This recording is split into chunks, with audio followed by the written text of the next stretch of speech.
করতে যান, হাঁটতে গেলে উনি অসুবিধা ভোগ করেন। যখন তিনি ঘুমাতে যান, ঘুমানোর সাথে সাথে আমরা মায়ের পেটের মধ্যে এমন যে লাঠি মেরেছি, এই লাঠি মারার সাথে সাথে উনি কান্না করতেছে, কিন্তু দুনিয়ার কোনো মানুষকে উনি দেখান নাই, ঠিক কিনা? এই মা বাবা এমন একটি ধন, এমন একটি সম্পদ, এর কারণে আল্লাহ রাব্বুল আলামিন তার ইবাদতের পাশাপাশি মা বাবার খেদমত করার জন্য, মা বাবার সৎ ব্যবহার করার জন্য আল্লাহ রাব্বুল আলামিন পবিত্র কোরআনুল কারীমের মধ্যে ইরশাদ করেন, ওয়া বিল ওয়ালিদাইনি ইহসানা, তোমরা তোমাদের মাতা পিতার প্রতি সৎ ব্যবহার করো, মাতা পিতার খেদমত করো। মাতা পিতা যদি তোমাদের কাছে উপনীত হয়, তাদেরকে তোমরা এমন ভাবে আচরণ করবে না, এমন তোমরা ব্যবহার করবে না যার দ্বারা তারা কষ্ট পায়। সুবহানাল্লাহ। আল্লাহ হাবিবের এক সাহাবী রাসূল পাক সাল্লাল্লাহু আলাইহি ওয়াসাল্লামকে জিজ্ঞেস করেন, ইয়া রাসূলুল্লাহ, ইয়া হাবিবাল্লাহ, আমার কাছে সবচেয়ে বেশি হক সৎ ব্যবহার পাওয়ার বেশি অধিকার রাখে কে, হক রাখে কে? তখন রাসূল পাক সাল্লাল্লাহু আলাইহি ওয়াসাল্লাম সাহাবায়ে কেরামকে বলেন, ও আমার সাহাবী, শুনো, তোমার সবচেয়ে বেশি সৎ ব্যবহার পাওয়ার, সবচেয়ে সদাচরণ পাওয়ার প্রথম অধিকার হচ্ছে তোমার মা। সুবহানাল্লাহ। তার পরবর্তীতে সাহাবী আবার জিজ্ঞেস করলেন, ইয়া রাসূলুল্লাহ, ইয়া হাবিবাল্লাহ, তার পরবর্তীতে কে? তখন রাসূল পাক সাল্লাল্লাহু আলাইহি ওয়াসাল্লাম বললেন, তোমার মা। তখন সাহাবী আবার জিজ্ঞেস করলেন, ইয়া রাসূলুল্লাহ, ইয়া হাবিবাল্লাহ, তার পরবর্তীতে? তখন তিনি আবারও বললেন, তোমার মা। সুবহানাল্লাহ। পরবর্তীতে যখন ওই সাহাবী আবার জিজ্ঞেস করলেন, ইয়া রাসূলুল্লাহ, ইয়া হাবিবাল্লাহ, চতুর্থবার কি? তখন রাসূল পাক সাল্লাল্লাহু আলাইহি ওয়াসাল্লাম সাহাবায়ে বললেন, আমার সাহাবীরা শুনো, তার পরবর্তী হলো তোমার বাবা। তাহলে মা এবং বাবা, তাদেরকে সাথে আমরা সৎ ব্যবহার করতেই হবে। তার কারণ কি? তার সাথে সৎ ব্যবহার করলে লাভ আছে না? আছে।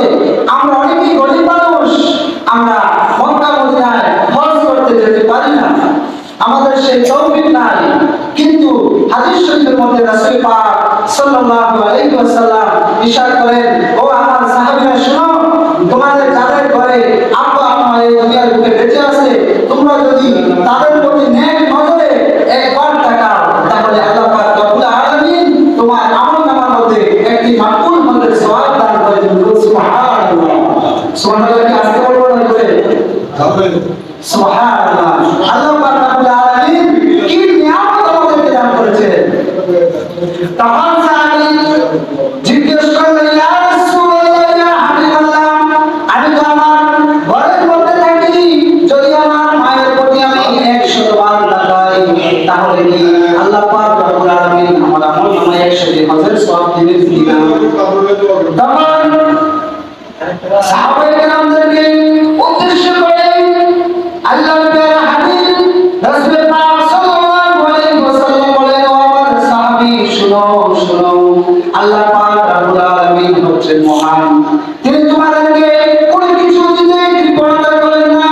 যদি তোমরা 100 বার তোমাদের মায়ের দিকে তাকাও, তোমাদের বাবার দিকে তাকাও, তাহলে আল্লাহ পাক রব্বুল আলামিন 100টি হজের সওয়াব তোমাদের আমলনামার মধ্যে দিয়ে দিবেন। সুবহানাল্লাহ। মা বাবা এমন একটি সম্পদ, যে মা বাবার প্রতি তাকালে আল্লাহ পাক রব্বুল আলামিন আমাদের আমলনামার মধ্যে হজের সওয়াব দান করেন। সুবহানাল্লাহ। শুধু তাই নয়, অন্য হাদিস শরীফের মধ্যে এসেছে, যখন কোনো ব্যক্তি তার মায়ের দিকে বাবার দিকে নেক নজরে তাকায়, তখন তার আমলনামা থেকে আল্লাহ পাক রব্বুল আলামিন গুনাহকে মোচন করে দেন। সুবহানাল্লাহ। ভাইরা আমার, আমাদের সমাজে অনেক ভাইদেরকে দেখা যায় যে মা বাবাদের সাথে সৎ আচরণ করেন না, মা বাবাদের সাথে উত্তম আচরণ করেন না, মা বাবাদের সাথে খারাপ আচরণ করেন। ভাই শুনেন শুনেন, আপনি যদি পাহাড় পরিমাণ আমল করেন, আপনি যদি তাহাজ্জুদে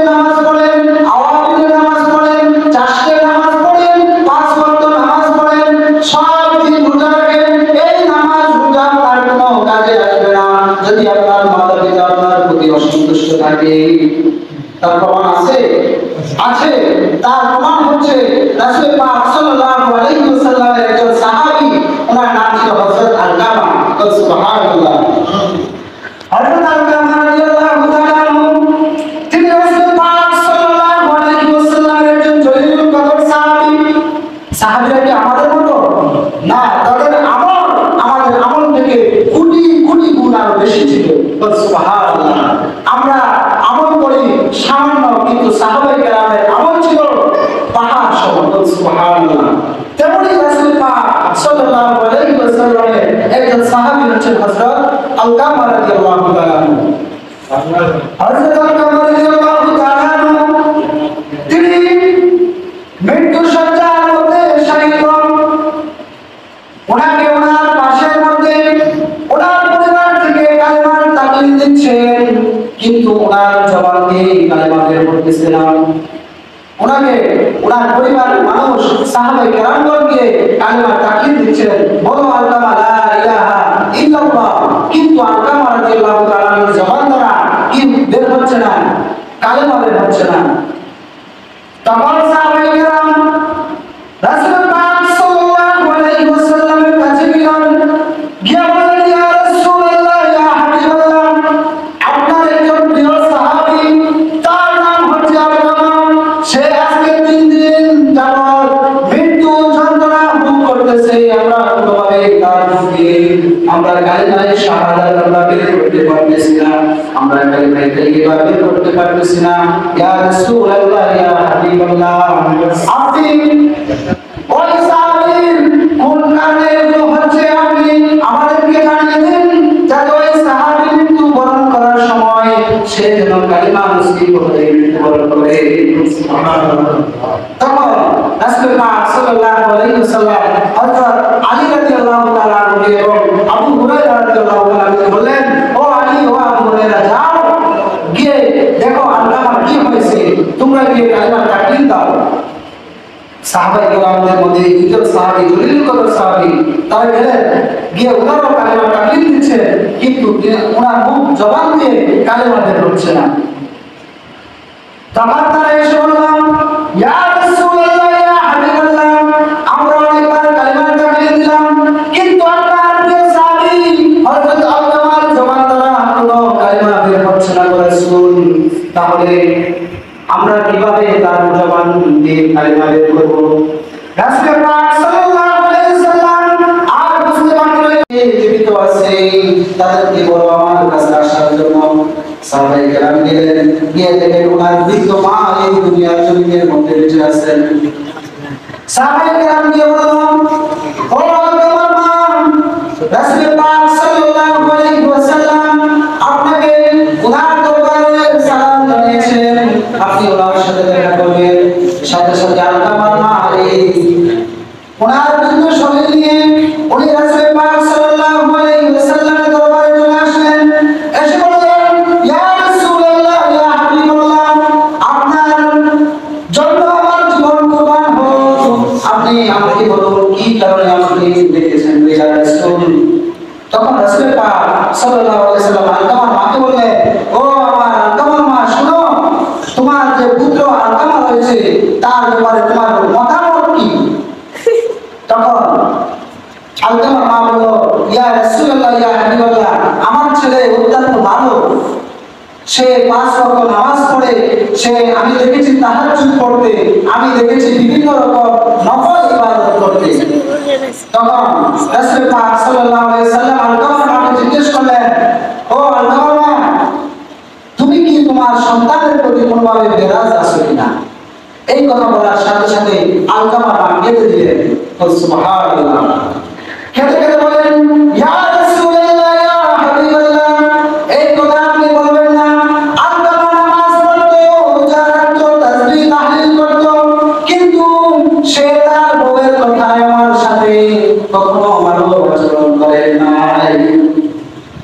আউযুবিল্লাহ। তখন রাসূল পাক সাল্লাল্লাহু আলাইহি ওয়াসাল্লাম বলেন, ও আলকামা, তুমি একটি কাজ করো, তোমার সন্তান আলকামা মৃত্যু শয্যায় শায়িত, তুমি একটি কাজ করো, তাকে মাফ করে দাও। সুবহানাল্লাহ। কিন্তু তোমার মা তিনি বললেন না, সে আমার মনের মধ্যে অনেক দুঃখ দিয়েছে, অনেক কষ্ট দিয়েছে, তাই আমি তাকে মাফ করতে পারবো না। তখন রাসূল পাক সাল্লাল্লাহু আলাইহি সাল্লাম বললেন, কি আর করার, যেহেতু তোমার আলকামাকে তুমি মাফ করতে পারতেছো না, তোমার আলকামাকে তুমি ক্ষমা করতে পারতেছো না, তাহলে আমি তাকে আগুনে পুড়িয়ে দেব। রাসূল পাক সাল্লাল্লাহু আলাইহি সাল্লাম কি বলেন, যে আমি তাকে কি করব, আগুনে পুড়িয়ে দেব। তখন রাসূল পাক সাল্লাল্লাহু আলাইহি ওয়াসাল্লাম সাহাবায়ে কেরামদেরকে বললেন, ও আমার সাহাবীরা, তোমরা লাঠি একসাথে করো, তোমরা সেই লাঠির মধ্যে আগুন জ্বালিয়ে দাও, আর এই আগুনের মধ্যে আলকামাকে রেখে দাও। তখন রাসূল পাক সাল্লাল্লাহু আলাইহি সাল্লাম অর্ডার করেছেন, সাথে সাথে সাহাবায়ে কেরামগণ লাঠি একত্র করলো, আগুন জ্বালিয়ে দিল। এমন সময় রাসূল পাক সাল্লাল্লাহু আলাইহি সাল্লাম ঘোষণা করলেন, যাও আলকামাকে ওই আগুনের মধ্যে ফেলে দাও। তখন সাহাবায়ে কেরাম ওনারা যাচ্ছেন আলকামাকে আগুনের মধ্যে ফেলে দেওয়ার জন্য। ওই সময় ওনার মা হাওমাও করে কেঁদে বলেন, ইয়া রাসূলুল্লাহ, ইয়া হাবিবাল্লাহ, আমি আমার আলকামাকে মাফ করে দিয়েছি। সুবহানাল্লাহ। রাসূল পাক সাল্লাল্লাহু আলাইহি ওয়াসাল্লাম বলেন, তুমি যখন মাফ করে দিয়েছো, আল্লাহ পাক রব্বুল আলামিন তোমার আলকামাকে মাফ করে দিয়েছে। সুবহানাল্লাহ। সাথে সাথে হযরত আলকামা রাদিয়াল্লাহু তাআলা তিনি পড়ে দিলেন, লা ইলাহা ইল্লাল্লাহু মুহাম্মাদুর রাসূলুল্লাহ। সাথে সাথে ওনার কালেমা নসিব হয়ে গেল। কালেমা আল্লাহ পাক রব্বুল আলামিন ওনাকে নসিব করে দিলেন। কিন্তু দেখুন, ওনার জীবনে আমলের কিন্তু কমতি ছিল না। আমাদের এই ছোট্ট জীবনে আমরা কত গুনাহ করি, কিন্তু সাহাবায়ে কেরাম কিন্তু গুনাহগার না।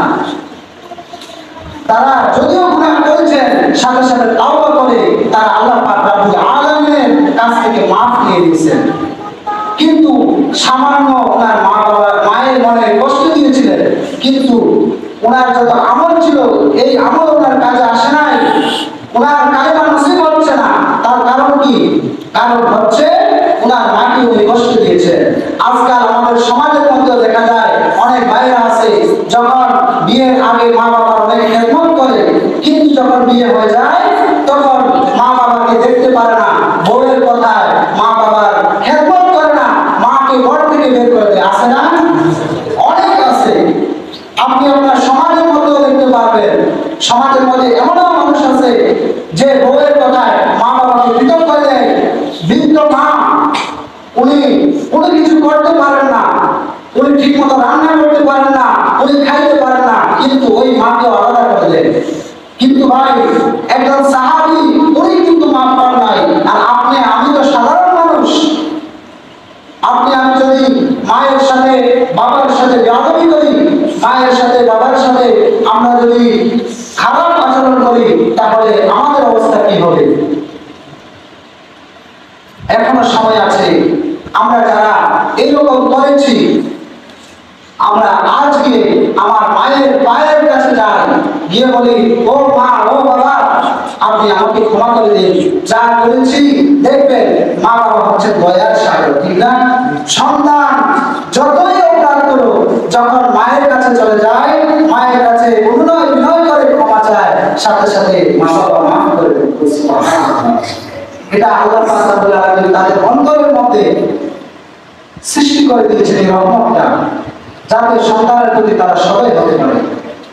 আবার মা বাবা যদি ভালো দোয়া করে, সেটি আল্লাহ পাক রব্বুল আলামিন সাথে সাথে কবুল করে নেন। আবার মা বাবা যদি খারাপ দোয়া করে, তাও আল্লাহ পাক রব্বুল আলামিন সাথে সাথে কবুল করে নেন। সুবহানাল্লাহ। আপনারা জানেন যে মক্কা শরীফের একজন সবচেয়ে কালো একজন ইমাম সাহেব ছিলেন, গত কয়েকদিন আগে। ওনার জিন্দেগি তালাশ করলে দেখা যায়